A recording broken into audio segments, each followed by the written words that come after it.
Wales trade convention centre, Vels film city, Vels theatre ஆகிய 3 பிரம்மாண்டங்களின் திறப்பு விழா எனும் வரலாற்று சிறப்பு மிக்க இந்த நிகழ்ச்சியில் நான் பங்கெடுத்து கொண்டிருக்கிறேன் என்பது எனக்கு புரிகிறது.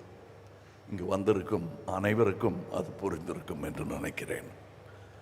பாரம்பரியம் மிக்க அரசியல் குடும்பத்தில் பிறந்தவர், கண்ணியம் மிக்கவர், மாண்புமிகு தமிழ்நாடு நிதி அமைச்சர் தங்கம் தென்னரசு அவர்களே. இது போக வேறு பொறுப்புகளும் அவருக்கு இருக்கிறது. இங்கே பேசி அமர்ந்த சண்முகம் ஐயா அவர்கள் இந்த அரங்கத்தில், குளிர் அரங்கத்தில் மட்டும்தான் அப்படி இருப்பார் என்று இல்லை. அவர் ரொம்ப கூல் அண்ட் கலெக்டட் மேன். அவர் இனிஷியலுக்கும் அதுக்கும் சம்பந்தம் இல்லை, இது அவருடைய குணாதிசயம். அவருடைய நட்பும் எனக்கு வெகு நாட்களாக உண்டு. அவர் ஒரு விழா எடுக்கும் பொழுது அங்கும் நான் சென்றிருக்கிறேன். அதுவும் ஒரு முக்கியமான கட்டம்.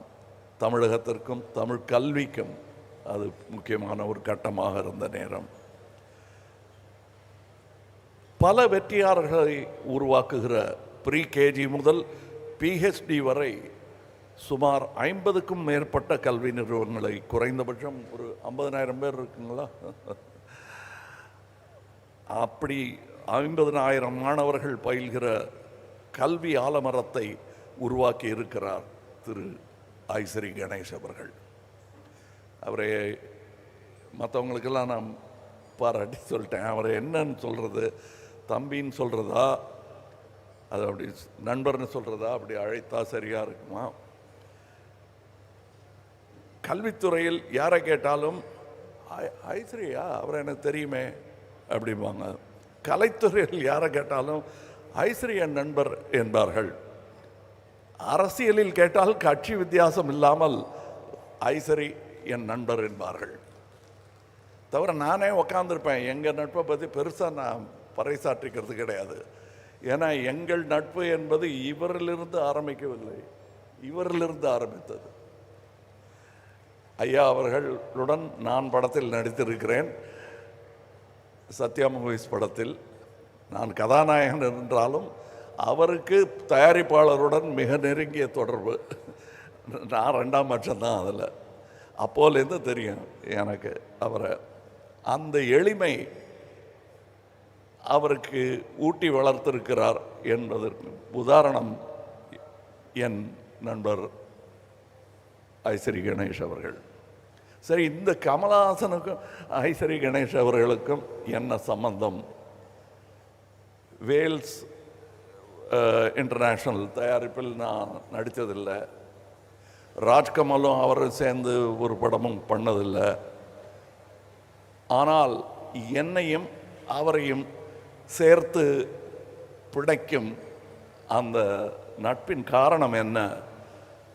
அந்த பிணைப்பின் பெயர் எம்ஜிஆர். எம்ஜிஆர் அவர்கள்தான் எங்களை நண்பர்களாக, சகோதரர்களாக மாற்றினார் என்றால் அது மிகையாகாது. இது நானும் இவர் மாதிரி தான். இங்கே எனக்கு என்னென்னமோ பட்டங்கள் சொல்லி இங்கே என்னை வரவேற்றார்கள். என்னுடைய உண்மையான அட்ரஸ் என்ன என்றால், நான் சினிமாவின் குழந்தை. எனக்கு சினிமாவை தவிர வேறு எதுவும் தெரியாது. அந்த வழியில் அது பண்ணிக்கிட்டே இருக்கும்போது கற்றுக்கிட்டது தான் எல்லாம். என் மொழியும் என் கல்வியும் இப்பொழுது நான் பெற்றிருக்கும் பட்டங்களும் எல்லாமே எனக்கு சினிமா கொடுத்தது தான்.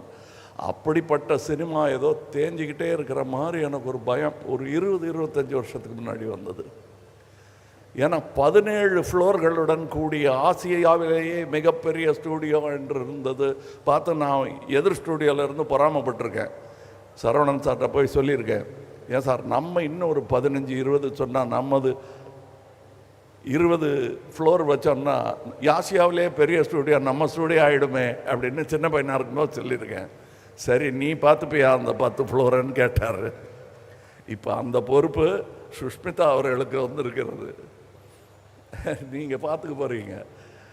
நான் பயந்து ஐயையோ முடியாதுன்ட்டேன். நான் அப்போ சின்ன வயசு தான்னாலும் தைரியமாக முடியாதுன்ட்டேன். ஆனால் நீங்கள் இவ்வளோ பெரிய பொறுப்பை ஏற்றுக்கிட்டு இருக்கீங்க. உங்கள் அப்பா காதில் கிசுகிசுத்துக்கிட்டு இருந்தேன். இன்னும் அமெரிக்கன் ஸ்டூடியோஸ் எல்லாம் நீங்கள் போய் பார்க்கணும், அதையெல்லாம் இங்கே கொண்டு வரணும்.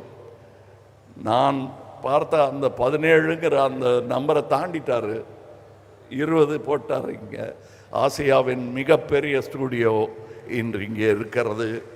அது இங்கே இருப்பது நியாயம்தான். காரணம், இந்த பேன் இண்டியா மூவி என்பதை துவங்கியதே சென்னை தான். இங்கே எத்தனை படங்கள் எடுத்துக்கொண்டிருந்தார்கள் என்பது, இதுதான் hub. Pan India film making hub என்றால் அது சென்னை தான். மும்பையிலும் பெரிய ஒரு இண்டஸ்ட்ரி இயங்கிக் கொண்டிருக்கிறது என்றாலும் அவர்கள் அந்த மொழியில் மட்டுமே படம் எடுப்பார்கள், அவர்கள் மொழியிலேயே படம் எடுப்பார்கள். ஆனால் இங்கே ஏவிஎம் ஆகட்டும், மற்ற ஸ்டூடியோக்களாகட்டும், நிறுவனங்களாகட்டும், இயக்குநர்களாகட்டும், பல மொழிகளில் இங்கிருந்து படம் தயாரித்து அங்கு சென்று கொடி நாட்டி வந்தவர்கள். உலகத்தின் அதிகமான சினிமாக்களை தயாரிக்கும் இந்த நாட்டில் இப்படி ஒரு இடம் இருக்க வேண்டியது அவசியம் என்பதை ஒரு அரசு முடிவு செய்யாமல் தனி மனிதர் முடிவு செய்திருப்பது பாராட்டுக்குரியது. இதை நாங்கள் அல்லவா செய்திருக்க வேண்டும் என்று இங்கே இருக்கும் சினிமாக்காரர்கள் எல்லோர் மனதிலும் தோன்றியிருக்கும். அதற்கு நான் விதிவிலக்கு அல்ல. எத்தனை படம் பண்ணியிருக்கோம், எவ்வளோ சினிமாவை பற்றி பேசுகிறோம். இந்த மாதிரி ஒரு இடத்த கட்டணும்னு நான் பேசி தான் இருக்கேன், செய்யவே இல்லையே.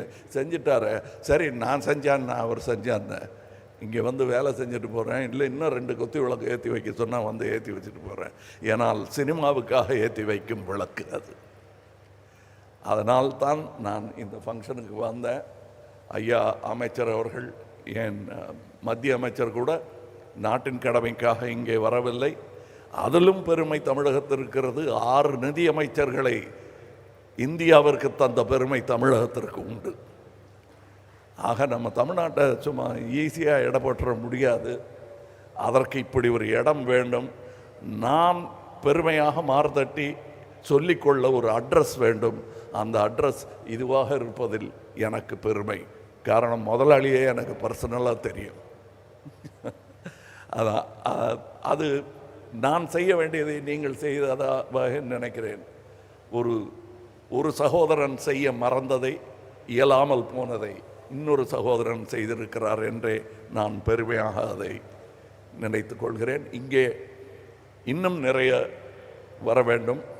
அதை நடத்துகிறவங்க கிட்ட தான் அதை பேசணும். ஆமாம், நிறைய இங்கே நாம் சினிமாவை கற்றோம்.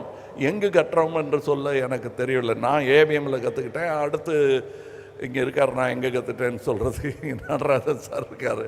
அவ்வளோதான் எனக்கு இன்ஸ்டிடியூஷன். இவங்க 2 பேரும் கிடைக்காமல் இருந்திருந்தால் நான் என்ன பண்ணியிருப்பேன்னு யோசித்து பார்த்தா கொஞ்சம் கால் நடுக்கமாக தான் இருக்குது. ஆனால் அந்த நடுக்கங்கள் வரும் தலைமுறைக்கு இல்லாமல் இருக்க நீங்கள் இங்கே சினிமா பயிலும் ஒரு அரங்கத்தையும் ஏற்படுத்த வேண்டும். காரணம், நாம் அதற்கான ஏற்பாடுகளை செய்ய மறந்து விட்டதாகவே நினைக்கிறேன். நான் சொல்கிறது கவர்மெண்ட்டை சொல்லலை, இண்டஸ்ட்ரி அதை செய்ய வேண்டும். இதெல்லாம் எனக்கு இப்போ தான் தெரிஞ்சுதான்னா இல்லை, முன்னாடியே தெரியும். வசதி இல்லை, வசதி உள்ளவங்க அத்தனை பேர் தெரியாது எனக்கு. ரொம்ப பேர் இப்போ நிறைய பேர் தெரிய ஆரம்பிச்சிருக்கு. இவர்களெல்லாம் தமிழ் சினிமாவுக்காகவும் தமிழ் நாட்டிற்காகவும் நல்லது செய்ய வேண்டும் என்று நம்பிக்கொண்டிருப்பவர்களில் நானும் ஒருவன். அதனால் தான் இங்கே வந்திருக்கிறேன்.